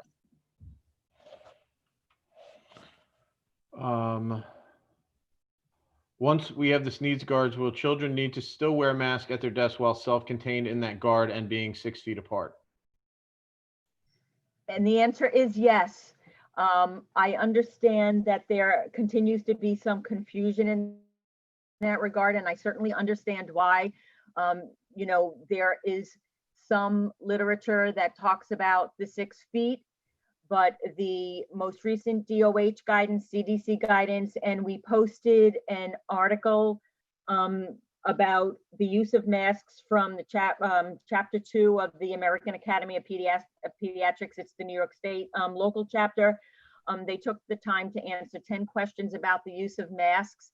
And in every single case, it continues to hammer home that besides washing hands regularly is the single most important thing that we can do. So as Mr. Taylor had mentioned earlier, can somebody wear a face shield instead of a mask? No, you can wear both if you want, but you cannot wear the face shield alone. You have to wear a mask. And as Mrs. Morrison pointed out, we're going to come up, or maybe it was Mr. Taylor, with some very, very clear guidelines and criteria for our staff to ensure that our teachers understand when children should have their mask breaks, the type of environment in which they should have a mask break. But the bottom line is everybody wears a mask. It's not my rule, but it's non-negotiable. Ms. Sassathorn asks, will there be an option to, I'm sorry. Will there be an option to enroll in remote learning after September 29th? It depends on the size of the remote learning sections. So at this point, I would say that we would need to know going into school on September 8th what people are committing to. How likely will West ISA be administering the SAT in September if all goes well in September? We're actually offering it in August. So yes, we would, I don't know that we're going to offer it on site in September. We were asked by the College Board to do so, but it is very possible at this point. I know that was an issue of concern for some of our students. Will school close if a COVID case happens? I think that was in the presentation. Mr. Taylor, would you like to speak to that? No, we would not close an entire school if we have one suspected positive case of COVID. We would contact the Department of Health, would contact Trace, contact the students and staff that have been in contact with the person who was positive. We would shut that room down for 24 hours. After 24 hours, we would clean it and we would return to regular activities after it has been 24 hours and cleaned.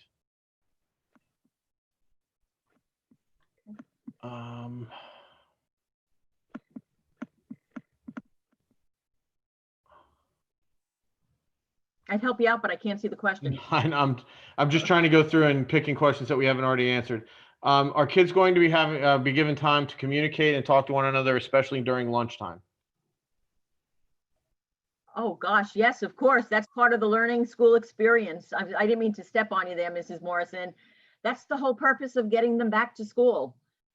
That's what kids need. They miss their friends. We know they miss their friends. Even kids that used to say, I hate school, we see them out there and they're like, I can't wait to get back. So absolutely, they'll have that opportunity. And perhaps Mrs. Morrison, you could talk a little bit about that perspective from, you know, how important it is to our pre-K and kindergarten students right on up to our high school seniors.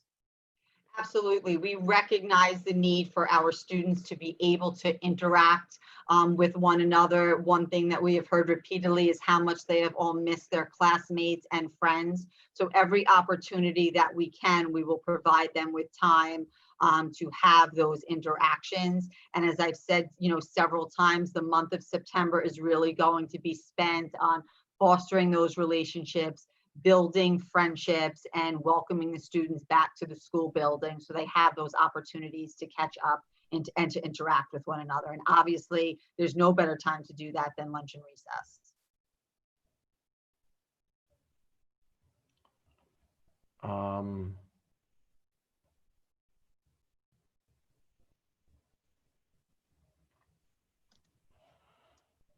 When will we know our teachers?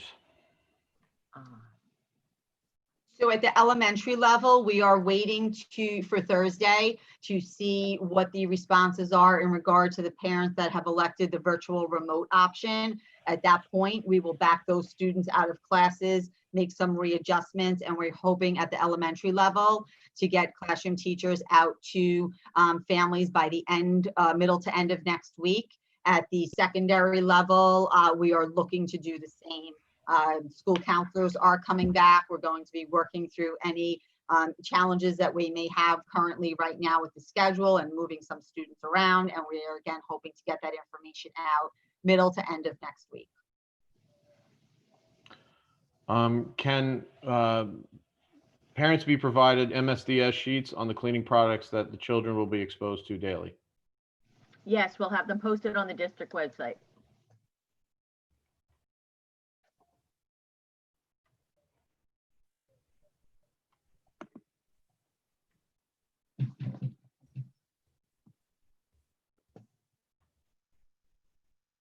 A lot of these are repeat, or they were addressed in the presentation.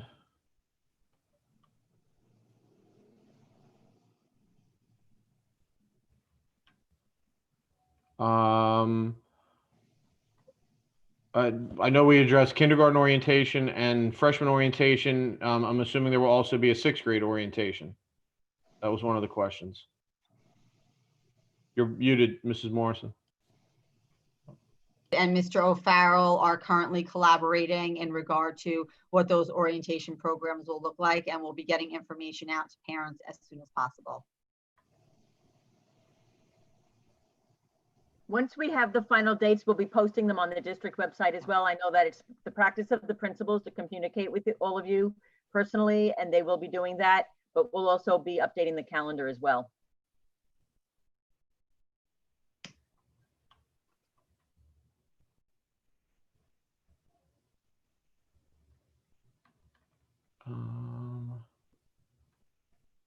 What visitors will be allowed in buildings? I believe we addressed that. We're trying to keep all visitors to appointment only. If a parent needs to meet with the principal or a guidance counselor or anyone else for that matter, they need to make an appointment with the building so that the building knows that they are coming. Assemblies are on hold, at least for now. Correct, Mrs. Burns? That is correct, as are field trips. Unfortunately, we will not be able to be welcoming our PTA moms into our classrooms this year. It really will be child focused from the perspective that beyond our staff and the students, we will not have any others, community members in general, in the buildings during the school day or before and after the school day.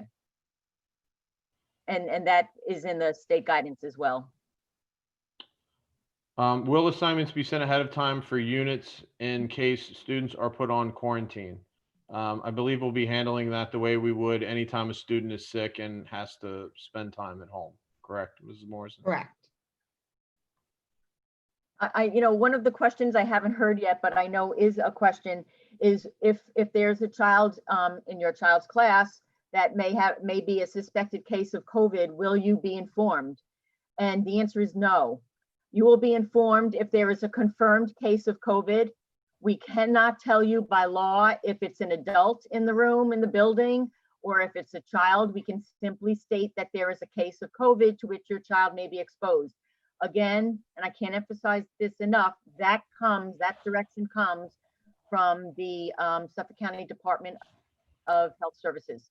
So that may be a little bit different. Last year we were very much shared information, not specific information as to who it was. Some people chose to share themselves, and that's perfectly okay. But there's certain guidelines that we need to follow in regard to reporting those COVID cases to you as well. So that may be difficult at times, and we do recognize that. We will do the best we can. We certainly don't want to put anybody in harm, but we also need to stay within, the very strict FERPA guidelines. I'm going to combine two questions because they are similar. How will music and art work via virtual learning or remote learning at the elementary level? That is something that we are currently discussing right now. I'm in regard to the virtual. If students go on a purely virtual, they will be provided with some type of art and music activities throughout their day. In regard to the remote instruction, they would have those interactions with their art teacher, with their music teacher, and so on and so forth. I'm going to combine a couple of different questions because they all relate to the same thing. It's questions about lockers at the high school and middle school, and will the students be able to use them, and will the middle school students be able to carry backpacks to avoid using lockers? We're discussing that right now. We recognize the imposition to have kids carrying their backpacks. Conversely, we also recognize the challenges that go along with the lockers. So I don't have an answer for you on that right now, but that is one of the things that we need to, come to consensus on by September 8th. And we don't have the answer right now, but that will be communicated to you.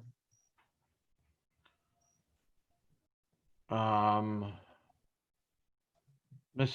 Padilla asked, how does a student eat in class if they have no lunch period in their schedule?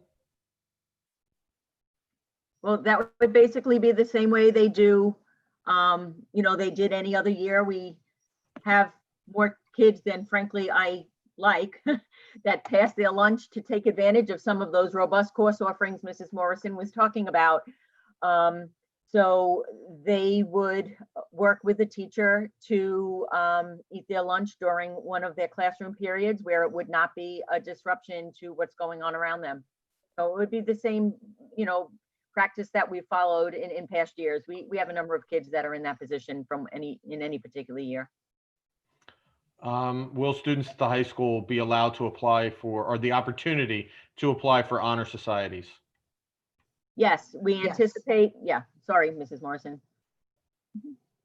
We anticipate running all of those same things. I mean, the recognition is really important and the kids have worked really hard toward that end. And in actually, we have a couple of the honor societies induction ceremonies already scheduled on the district calendar. So I don't know if they'll go off in person or if they will be virtual, but we certainly want to make sure we continue to recognize our students. They deserve it. There's several questions about how many students will be placed in the isolation area at one time. As long as the students are socially distanced, you can place more than one child in the isolation area. One of the things we have been looking at is how we go about not making sure we don't expose a child who may be presenting as COVID, a child that potentially could have COVID with a child that may actually end up testing positive. So we have this one extra room, kind of like when you go to your pediatrician's office. Nowadays they have the sick room and the healthy room, but unfortunately sometimes all of the students that are presenting with some type of illness ends up together. So we're trying to look at that. Hopefully we won't have to address that in too often, but the protocol, the guidelines are that the kids that are sick, as long as they are distanced by 6 feet, they can be in the room together. That may mean that we have dividers available just to make sure that the kids are not interacting at all, but there would be supervision in the room. There's been several questions about what recess will look like at the elementary level. Mm-hmm. Students, do you want to answer that, Mrs. Burns? No, go ahead, Mrs. Morrison, absolutely. Students will be provided with the opportunity to go outside, to utilize the playgrounds, to run around on our field, socially distanced, and enjoy themselves.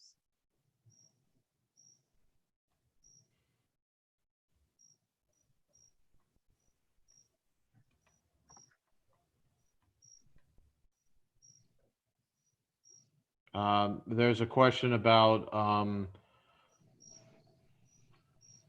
sorry. There's been several questions about services, but that was in the presentation that we will continue to give all services required by IEP and 504. Correct.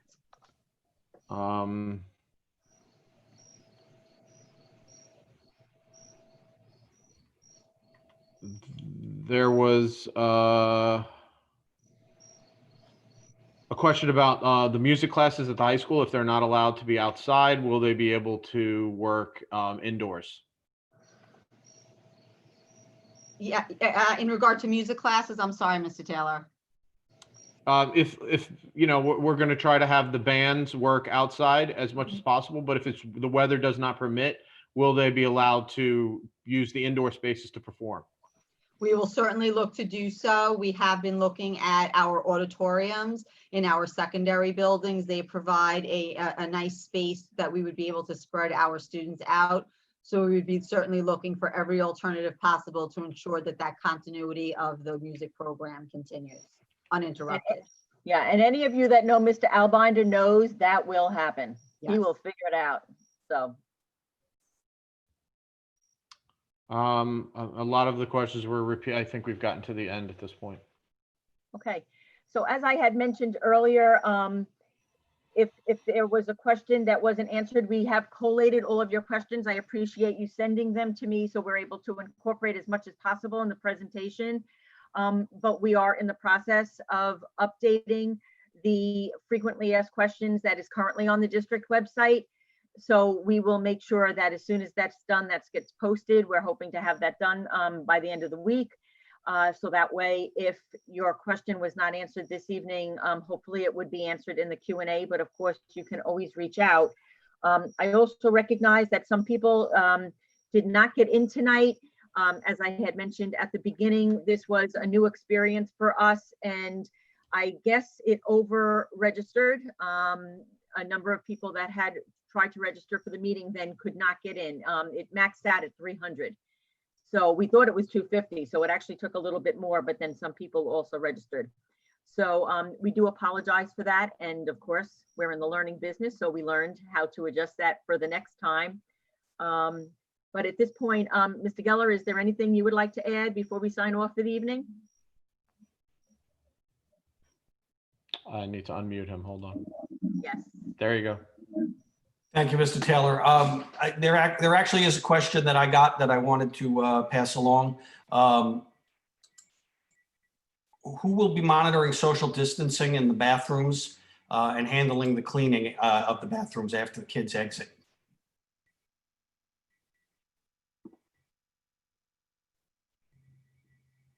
Mrs. Burns needs to be unmuted. Yep. Okay, can you hear me now? Yeah. Yes.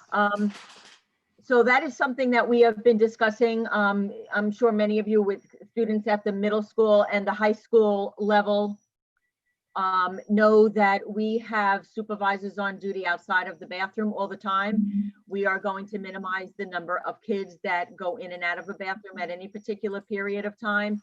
And we are working, I'm working with Mr. Bassi to mount regular, I don't know, those of you that have been in a Lord and Taylor dressing room, they would sign off every hour or every half hour or whatever the designated period is to make sure that that room is being regularly checked.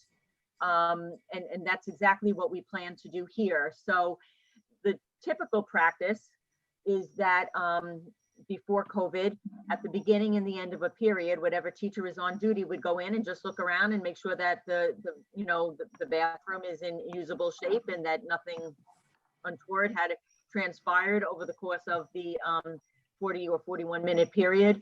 We would continue with that practice, but we also would expect that somebody would be going in, at designated periods throughout the day.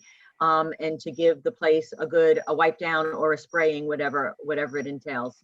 And then of course, at the end of the day, every day it would get a really thorough cleaning and disinfecting. Thank you, Mrs. Burns. So I just want to thank everybody for joining us this evening. Obviously, there were a lot of questions shared through the chat room, and there were many, many questions received via email previously. We certainly appreciate everybody's concern. We know that we didn't have all the answers just yet. We are continuing to work through them. It is a very dynamic process. The guidelines change all the time. The conditions change all the time. But I think that we got through a lot of them tonight. I want to thank Mrs. Burns and Mrs. Morrison, Mrs. Pilati, and Mr. Taylor. I'm sure Mr. Taylor is throat is sore by now from reading all the questions, but we're going to get through this together. So I thank you all again for participating. And if you have more questions, please pass them along. Hope everyone stay safe, stay well. Have a good night. Good night.